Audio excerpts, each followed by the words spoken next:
Good day, I'm Theodore Henry, and this is your JIS News for Thursday, July 11, 2024. Government is much closer to implementing a policy announced earlier this year that will provide an income tax credit to individuals who acquire and install solar power at their primary place of residence. The Income Tax Amendment Act 2024 to enact the policy was passed by the House of Representatives on Tuesday.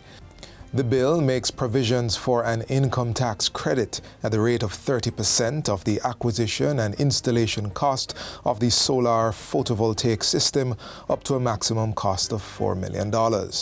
This means that the maximum credit an individual will be allowed to claim is $1.2 million. This measure shall apply to solar photovoltaic systems acquired and installed on or after the 1st of January 2023, i.e. for the year of assessment 2023. The value of the income tax credit will be applied to the acquisition and installation price of the solar photovoltaic system and will be claimable in the year the system is installed. In order to claim the credit, the taxpayer will have to provide proof such as invoices and independent verification that the solar photovoltaic system is installed and is generating electricity. The Minister of Finance and the Public Service says the measure forms part of a much broader goal of reducing Jamaica's dependence on fossil fuels and substantially increasing the share of renewable energy in our local energy mix. This Honourable House will also recall that in my budget presentation earlier this year, as a part of the 2024-2025 budget, I indicated that the government will also be reducing the corporate income tax rate for independent power producers producing 75% or more of their energy from renewable sources from 33.33% to 25%.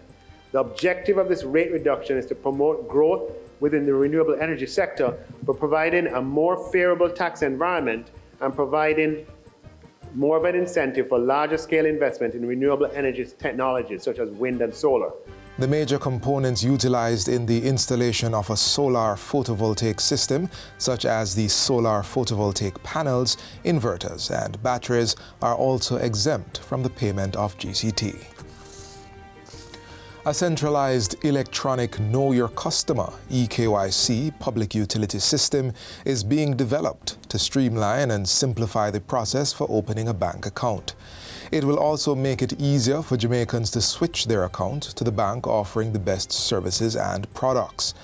The Bank of Jamaica BOJ is leading the development of the EKYC public utility system with support for research and framework development being provided by the World Bank. In such a system, the customer information that is required for various banking transactions is stored digitally in a database that is kept securely and confidentially by a central trusted authority. When a customer is conducting business with any financial institution, that institution can access the customer's information immediately, verify that that person is exactly who they say they are, and complete their transaction in minutes, not days or not weeks. The Minister of Finance updated Parliament on the system during Tuesday's sitting of the House of Representatives. He says the product, which is expected to promote competition within the banking sector and modernize regulatory oversight, should be realized within the next 2 years. It is also expected to boost compliance with laws and regulations dealing with anti-money laundering and countering the financing of terrorism. The process is expected to involve some necessary legislative changes and interagency collaboration to ensure success, and the BOJ will be consulting widely with the financial sector. Legislation will be brought to Parliament to allow for the prosecution of persons found guilty of the theft of critical telecommunications infrastructure. Prime Minister Andrew Holness has given that charge to the Ministers of National Security and Energy and Telecommunications.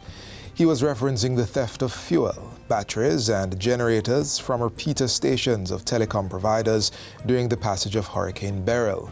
This impacted telephone and internet connection during the hurricane. The telecommunication companies, what they have said is that their systems would have been far more resilient and persons would not have been cut off were it not for the fact that they took the precautionary measures of refueling before the hurricane. and on the day of refueling or shortly thereafter, they are seeing their sensors showing that the fuel is gone. In condemning the act, Mr. Holness says the country cannot allow critical infrastructure to be preyed upon, and so strong measures must be put in place to address the problem. We must call it out, because there are communities where the people know who is doing it. It is no different from the goat thief. It is no different from the people who steal the copper wires. They put our economy of the local farmer at risk. They put our telecommunication service, which gives us our security and access, at risk.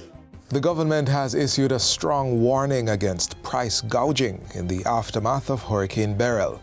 In a statement to Parliament on Tuesday, Prime Minister Andrew Holness said an order had been issued under the Trade Act to prevent price gouging on essential goods. We are closely monitoring market activities to ensure that unscrupulous individuals do not exploit this disaster for financial gains. Our citizens should have access to the necessary supplies at fair prices. I ask the public to report any instance of price gouging, meaning an increase in price over and above what you were paying for the same product or service before the hurricane. Reports of price gouging can be made to the Consumer Affairs Commission or to the Ministry of Industry, Investment and Commerce. Jamaica has received a donation of medical equipment and supplies worth over $14,000 from the United States government. The donation was delivered by the United States naval ship USNS Burlington as it docked at the Kingston wharves on Wednesday. The items are part of the U.S. Naval Force Southern Command's Continuing Promise 2024. Director of Emergency Disaster Management and Special Services in the Ministry of Health, Dr. Nicole Dawkins-Wright, welcomed the support for Jamaica's post-hurricane recovery efforts. Today's donation, especially those CPAP machines, which comes at the most opportune time post-Hurricane Beryl, testifies to the value of partnerships in public health and is a most excellent example of what can come from international cooperation in health. The donation comes on the heels of Tuesday's announcement of $2.5 million in humanitarian assistance through the United States Agency for International Development, USAID. We are proud to support our Jamaican friends, and we want Jamaicans to know we are here not only to offer our assistance, but also to help robustly as you try to recover from Hurricane Beryl. And finally, Minister of Local Government and Community Development Desmond McKenzie is reporting that there are still about 10 shelters in operation following the passage of Hurricane Beryl on July 4. He says more than 100 persons are occupying these shelters. A lot of these shelters that are occupying these persons are persons whose home has been damaged severely or has no home at all. And we will be doing a quick assessment as to see how we are going to treat with those cases and what are the arrangements that we will make to provide some temporary residence for them until we can put the necessary things in place to ensure that at least they are comfortable. The minister was speaking at Wednesday's post-cabinet press briefing. And that's it for JIS News Today. I'm Theodore Henry. Thanks for watching.